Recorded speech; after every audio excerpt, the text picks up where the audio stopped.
በስመ አብ ወወልድ ወመንፈስ ቅዱስ አሐዱ አምላክ አሜን።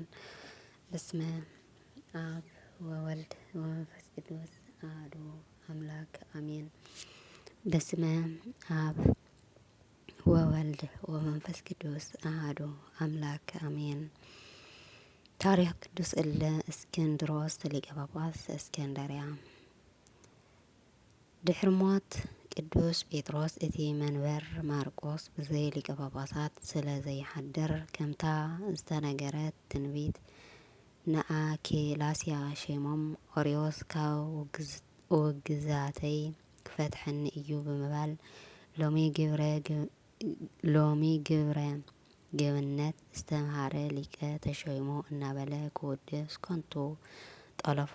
ካብቲ ተወጊዝዎ ዝነበረ ፈቲሑ ኣብ ቦትኡ መዓርጉን መለሶ። ንሱ እውን ኣይተጠቐመን። ኣብ 6 ወርሑ ተቐዚፉ። ድሕሪኡ እለ እስክንድሮስ ተሸመ። ከምታ ናይ ኣቦኡ ከዓ ንኻልኣይ ግዜ ውግዛት ኣብ ርእሲ ውግዛት ገይሩ ወገዞ ፈለዮ። ኣርዮስ ኣተዓርቁኒ ኢሉ ኣተዓረቕቲ ሰባት ለኣኸ። መምህረይ ዘይመለስ ክሓድን መናፍቕን እዩ ኢሉ ነጊሩኒ እዩ ኢሉ ኣብ ርእሱ ውግዘት ወሰኸ። እለ እስክንድሮስ ናብ ቆስጠንጢኖስ እንተኸደ ኣርዮስ ብዘይፈጸምክዎ ወጊዙኒ ኢልካ በሎ። ንሱ ከዓ በል ኣርክበኒ በሎ። ከርክቦ እንተበለ ኣርዮስ ተሳኢኑ ደሓር ግን ከም ሓደ ወልደ ባርያ ገዛ ገዛ ክዘውር ተረኸበ እሞ ኣጋጦሞ። ንጉሰ ቆስጠንጢኖስ ንቅዱስ እለ እስክንድሮስ ሓቂ ምዃኑ ስለ ዝኣመኖ ንኣርዮስ ጉባኤ ከቁመልካ በሎ። እለ እስክንድሮስ ከዓ መምህሩ ብጉባኤ ከም ዝረትዖ ነጊርዎ ስለ ዝነበረ ታሕጓስ ካብ ዕለት 21 ሚያዝያ ክሳብ ዕለት 21 መስከረም ኣብ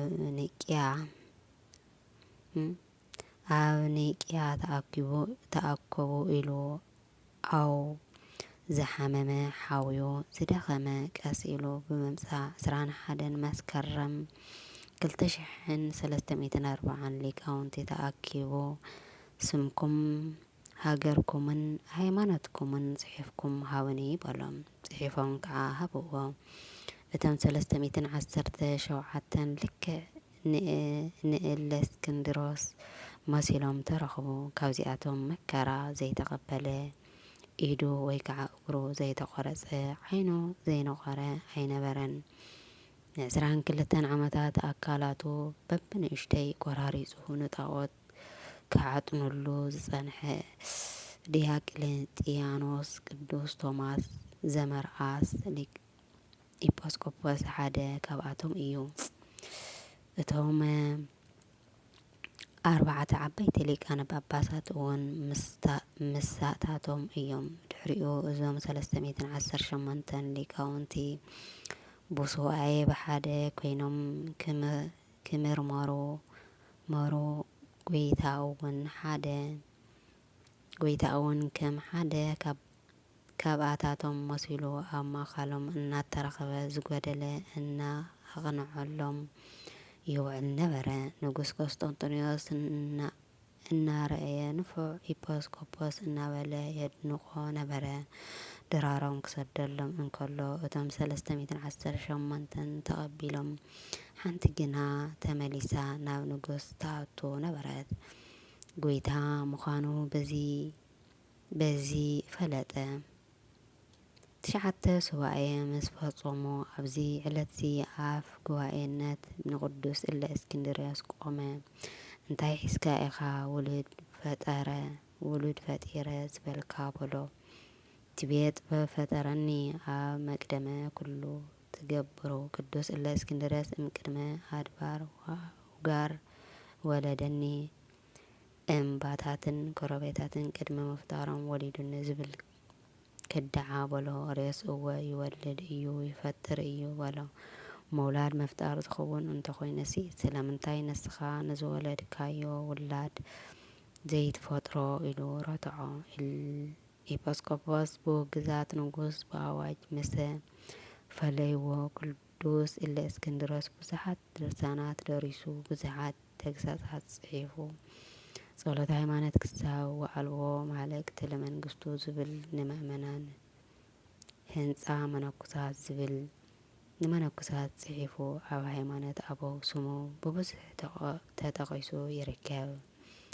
ናይ ኦርዮስ ፍጻሜ ኣማውታ ናይ ኣርዮስ ፍጻሜ ኣማውታ ናይ ኣርዮስ ፍጻሜ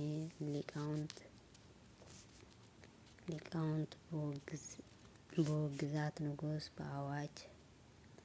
ብኣዋጅ ምስ ፈለይዎም ተፈልዩ ኣብ ማእሰርቲ እንከሎ ኣሚነ እየ ተመሊሰ እየ በለ። እንተ ተመሊስካ ተነሲኻ ቅዱስ ስጉኡን ክቡር ደሙን ተቐበል እሞ ክንሪአካ በልዎ። ኣብ ቤተ ክርስቲያን ኣትዩ ኩሉ እቲ ቅዱሰይ ካህን ኣሃዱ ኣብ ቅዱሳን ምስ በለ ኣርዮስ በኣማን ኣብ ቅዱስ በል በኣማን ወልድ ቅዱስ ክብል ከሎ ከዓ ያ እዚኣስ ብዘይፍልጠት ነታ ፍጡር ምስ ፈጣሪ ምትኽኻል እዩ በለ። ሽዑ ውፅኣት ተሰሚዕዎ ከም ጤል ቀልባዕባዕ እናበለ ክሸይን ወፅአ። ነዋየ ውስጡ መዓንጥቑ ተዘላዘሉ ሞተ። እዚ ዝኸውን ዘሎ ቅዱስ ኣትናቴዎስ ኣብ ዘመነ ሽሞቱ እዩ ማለት ብጸሎት ቅዱስ ኣትናቴዎስ እዩ። ጸሎትን በረከትን ምስ ኩላትና ህዝበ ክርስቲያን ይኹን። በረከት ቅዱሳን አባታትና ይሕደረና አሜን። ወስብሐት ለእግዚአብሔር ወለወላዲቱ ድንግል ወለመስቀሉ ክቡር። ንዘንጠብጠብክዎ ብኣፈ ትጉሃን መላእክቲ ይተኣረመለይ። ካብቶም ቅዱሳን አባታትና ብሓቂ ክንደይ ከም ንምሃር ያው ዝበሃል ኣይኮነን። ቅዱሳን አባታትና ክንደይ ገሎምን ክንደይ መስዋእቲ ከፊሎም እዮም ናብ እግዚአብሔሮም ዝቐርቡ ነይሮም። እምነቶም ንኸይለቁ ክንደይ ብሓፂን ኣርሲኖም ኣብ ዘይኮነ እናቃፀሉን ብዙሕ ገሊ እዮም ኣሕሊፎም። ንሕና ግን ሓንቲ እሾኽ ተተወጊእና ክንደይናይ ከም ዝሳቕን ክንደይናይ ከም ዝንሓምን ፍሉጥ እዩና። በረከቶም ይሕደረና።